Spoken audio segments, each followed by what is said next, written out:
Hello, Ken. Welcome Hey, Dan. to an afternoon one. We're usually doing this in the evening. I say good evening or tonight we're talking about. So today, this is during the day this time. Today, we're talking about remembering the future. What is this all about, Ken? Well, first of all, we're going to have to say good day to everybody because I can see through your beautiful window that it clearly is daytime and it's a beautiful sight. Today, we're going to talk about remembering the future because I think it's really important for us to look ahead, as important as it is for us to be here now when we're talking with each other and being with each other. It's also really important to look ahead. That's our chance to vision what we'd like to create. That's our opportunity to really dig into what's possible. And that's our time to be inspired. And so, Dan, I want to propose the question in this sort of post-pandemic world that we are hopefully headed for. What are some of the things that you're looking forward to being able to engage again with family, with friends, business? What are some of the things that you would look forward to doing as we step forward into this year and have a chance to start visioning and maybe even planning for that future day when we've got more freedom and we have the opportunity to really be with each other again? Well, I would be remiss if I didn't mention my favorite movie and movie series, Back to the Future. And at the end of Back to the Future Part 3, spoiler alert, Doc Brown says, your future is unwritten. It's whatever you make of it. But throughout the movie, they're constantly doing things that are hopefully helping their future selves. And that's really, I think, what this topic would be all about to me, which is we're remembering that there is a future. And in many ways, that violates my number one principle of my attempt to one day at a time, be Zen, live in the present, right? All that kind of stuff. But no, I think it is critical and very important for people to remember that what you're doing today, right, does impact your future self. And so that's where I go with this. I really say that if you look at anybody at any moment in time, you can probably tell exactly what their habits are, the things they do consistently, because you just look at their body and you say that a person's either they have a healthy body because they have healthy habits, or they're overweight of some sort because they have bad habits of eating too much or not working out, not being active.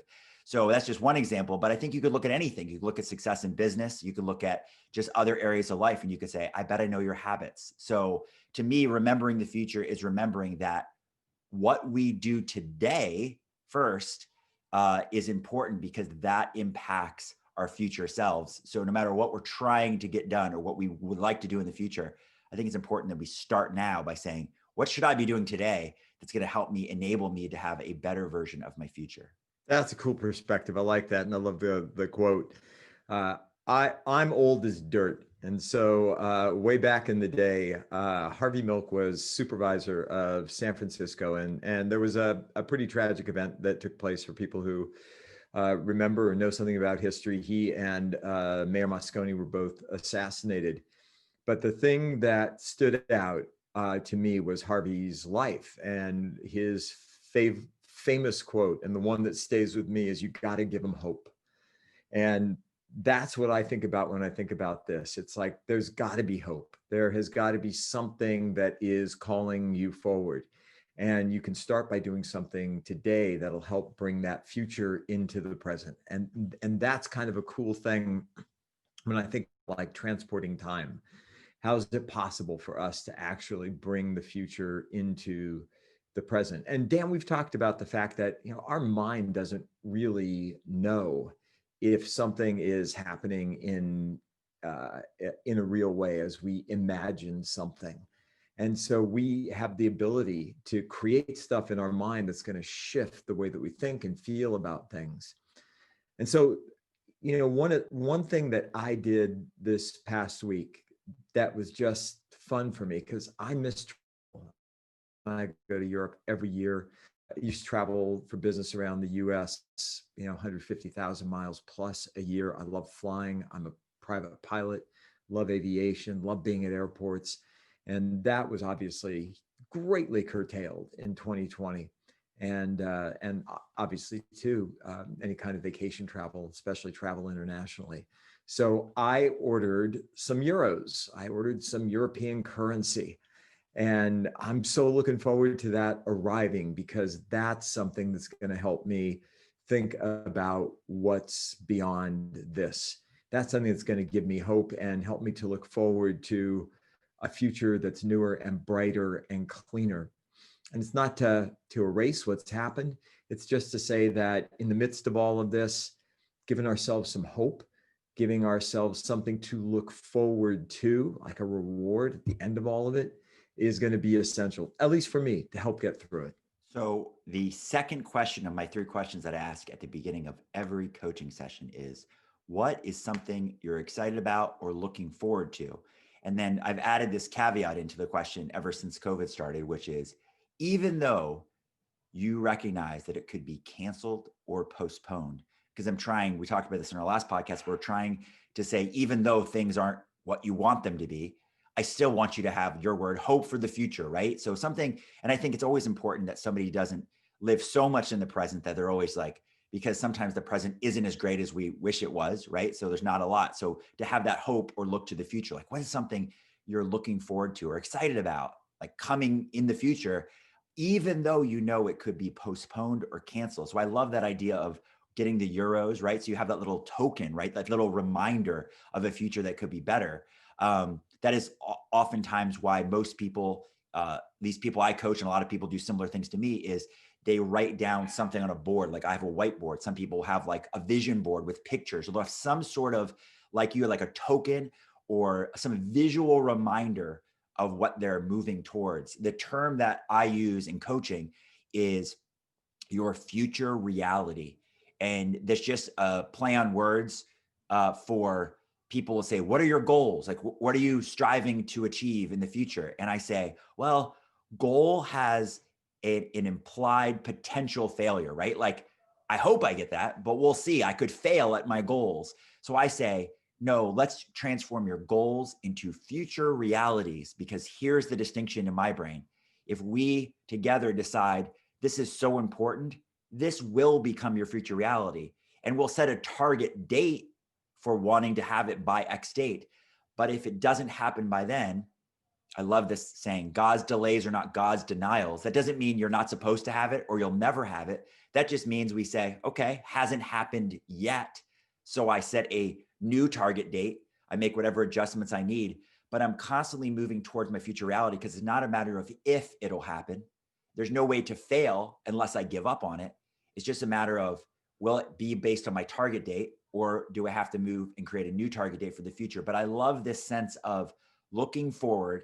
And I really love the visual reminder of what we are moving towards and excited about in our future reality.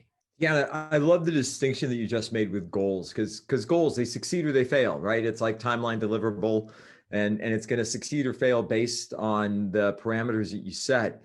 Oftentimes when I'm coaching, I will talk with people about setting broader parameters, things that, there's a great phrase, wouldn't it be lovely if?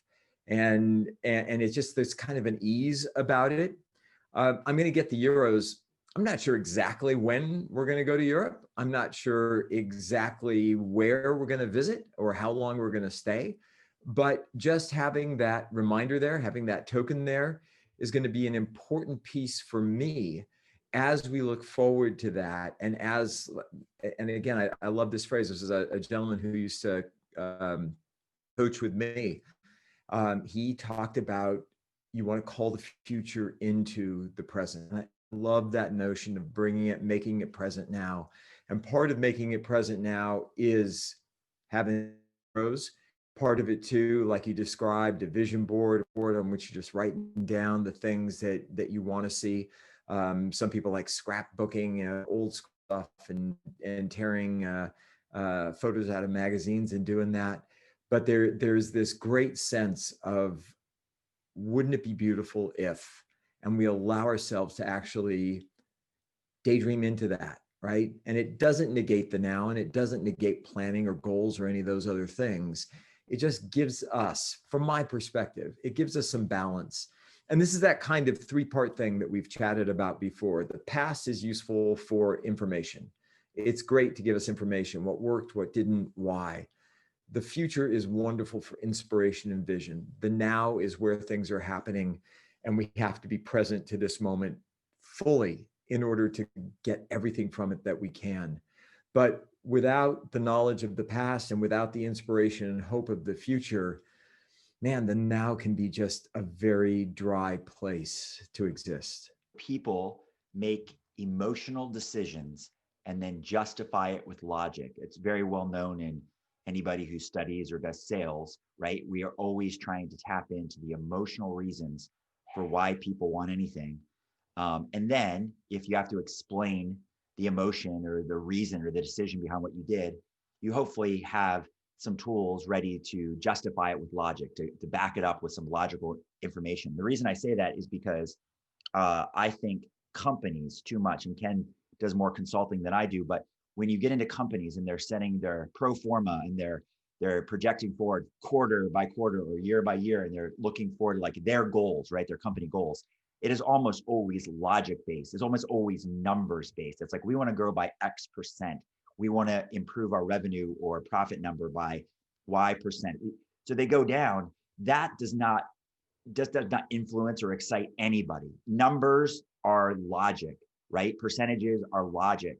So I think my 2 cents for anybody is people would oftentimes not be critical of me, but kind of challenge me and go, I feel like you treat this CEO like he's one of your coaching clients, but he's one of your consulting clients. And I always remind us like, listen, the CEO is a human, just like all my coaching clients. Even if he manages $1 billion company, that doesn't change his humanity and his reasoning that he needs emotion behind his decisions and what's going to drive him and inspire him to take action. So my 2 cents is companies, just like regular people that we work with, should create emotion behind the numbers. They should look forward to the future and remember the future is not just, guys, congratulations, we grew by X percent.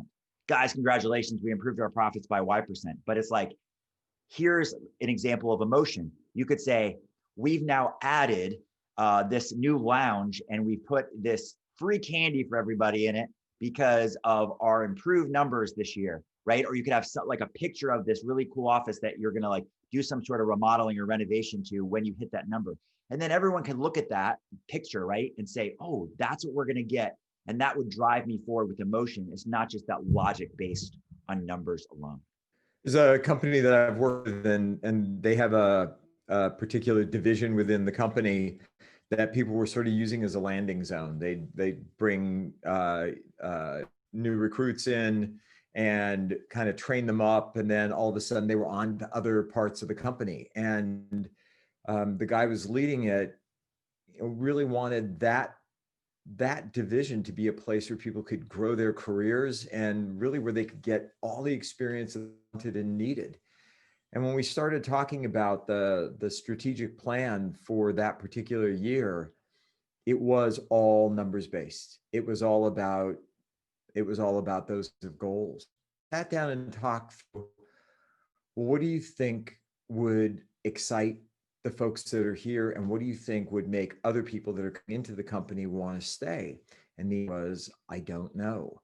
So we put this survey and we pushed it out to everybody. We got back things like, I want to be able to grow my career. I want to feel included. I want my opinion valued. I want us to feel like a team. I want there to be camaraderie here. And sure, people knew it's a corporation. It's got to be profitable. You have to, so you can pay your folks and building and growing. But the things that came up were when they looked at what they wanted were those seemingly intangible pieces, a sense of belonging and relatedness and true teamwork and support for one another and growth and development and inclusion.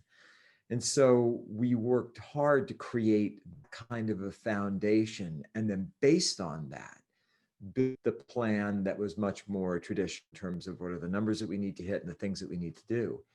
And the cool part was that united behind that numbers plan because they knew that the other piece had been best. And they were coming from this place of like solid foundation for the future that excited and turned them on. And then they were excited to make it come true. And they knew the numbers, in essence, vehicle to help build the department up in the way they wanted to.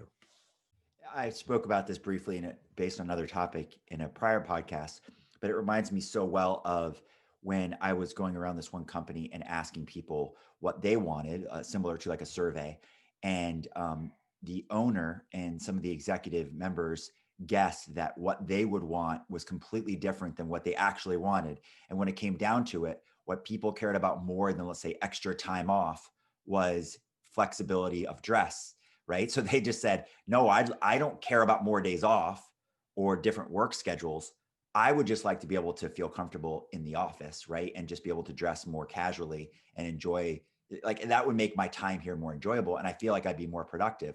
So as we think to the future, I think that's a great thing you mentioned, which is I don't think it's reasonable for a person in management or leadership to be able to read the minds or guess or know what other people want for their future. So I think it's important that they just ask, right? And then maybe you have a couple topics you vote on or do a survey on, and hear what they're after. And then that ties perfectly into, it's got to be a measurable thing logically, but it's got to be measurable. It's like, if we hit this, we get some emotional thing attached to it, right? So my key takeaway for this topic of remembering the future is you're going to remember something that's visual. You're going to remember something that you can imagine. Like you said, you can't distinguish between what you imagine or like what you're actually remembering, but we can visualize and imagine a future where you have that cool lounge in the office, or you can remember a future where you have that vacation that you get to go on as an award, right? Another thing that popped in just now is there was a company, and I was literally amazed when I heard that this was their structure for bonuses. There were these people with incredible, on sales side, incredible performance results. And I was like, so what's the bonus that you give them? And I thought it was going to be some number. And the CEO told me, he said, no, we just booked them a vacation. And so we let them go wherever they want. And we know internally there's like a dollar value. We say, where's the one place you'd go if there was no limits? And they let them decide a vacation and let them take their spouse, and they let them go for as long as the budget allows. And so people would like dream big, and they'd make up a thing like, I want to go to Fiji, right? And they'd be like, cool. And they'd run the numbers and go, oh, we could send you to Fiji for 3 days, right? Or something. But they would, it basically transformed them, because when I could see the numbers behind this future that these people really wanted, it was actually way less. It was way less to give them their dream of what they wanted than it would have been just add a number to their paycheck, right? A big bonus to their paycheck. So I'm harping on it a lot here, but I think it's just so important that there's an emotion to your future.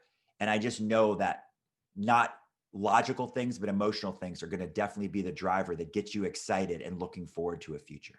Yeah, and there's two key points I got. The first is, think about what that did when you said like people would dream big. Like, how often are we given the permission to like really dream big, as opposed to being told, and you got to think within your budget. You got to think within this. You got to, who do you think we are? The Rockefellers? Come on, we can't afford Fiji. You'll be lucky if we can go to wherever, for the vacation. They got permission to actually expand their minds. I see it as so much more than just like, where do you want to go on vacation? They got a little bit of practice. They got some reps in on thinking expansively. And how great is that? What an amazing gift to give somebody, not just the vacation, but the gift of big thought and of knowing that they were capable of it. And then to have it come true just reinforces that you can think big, and big thoughts can come true. They can come to fruition. So I think that that's just such a fantastic thing to do. Second thing is around the emotion piece and remembering. And this is a little bit of a sidetrack, but I'm going to go down it anyway. I've been working on French the past year. This is year 2. I've committed to 2 years of twice a week with a tutor, and then studying an hour every day. And it's noticeably better. But we're at this point now where I really increase my vocabulary. And so my instructor said, look, I don't want you just studying flashcards. When you look at a word, I want you to group the words together, like assemble a list of whatever, 20, 30 words that are roughly equivalent, or that have some relationship to each other. But create a story with them. Create a story, and better yet, create a story of something you want to do in the future or something you've done in the past that has a great emotional impact to it. A wonderful trip you took to Paris, or a terrific anniversary or party or something like that, or something that you're looking forward to, and connect those words with the story. And I'll be darned if after just 1 week of doing that, there hasn't been this huge shift in how quickly I'm able to recall the vocabulary, because it's tied in with emotion now. And Dan, this sort of, it reminds me of a few minutes ago talking about, well, here's the numbers. Nobody's behind a spreadsheet in and of itself. But if you talk about a company that you want to create where people can wear whatever they want, that the dress code is flexible, or we're creating a place where people feel related and connected to each other, and it's super inclusive and your opinions are valued, man, then you're going to unite behind those numbers. And so the vocabulary words to me are just the numbers. And I know I need to know them, and I know they're important, but it's the story, it's that emotional piece that I connect them to that allows me to learn and retain them. So the term that I use when I coach athletes is we call it mental rehearsal. So we're basically, it's always like their game. And we use the term broadly for other things called the performance event, the place that you're judged or being done. So it just, if I was coaching you, Ken, and you told me about, I have to do these, gather these vocab words and group them together, right? And that's the logic piece. It's not emotional. I would say, so before you go down this path, close your eyes and picture yourself in Paris, right? And you're sitting outside of a cafe in Paris, and like place yourself there. And in this moment, you're preparing to go sit down with a very important person you've always dreamed about sitting down with, and you want to really impress them with your French, right? So you're going to gather these words together because it's going to impress them even more. It's going to give great impression. So take whatever time and do this, but do it there, like you're there, you know what I mean? And then you're basically tying in a mental rehearsal or an emotion behind what's kind of like, it's just logical. It's just like numbers, right? Vocab words, no big deal.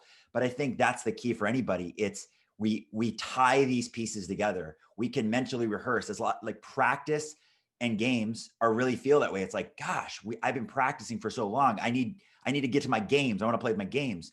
But so part of practice is mental rehearsal, right? We picture this future of when we're playing in the games. So then the practice has meaning behind it, right? We're creating emotion behind the practice, that saying the reason we're here is because as I'm standing on the mound as a pitcher, throwing batting practice to my teammates, I can visualize or picture or feel like this is an opponent and it's a real game. I put myself in a game time situation, even though it's just practice. And we can do that through our imagination. We can mentally rehearse the future. So it's like you're reading my mind. Frightens me a little, but I have this dream of consulting with the mayor of Paris, Anne Hidalgo.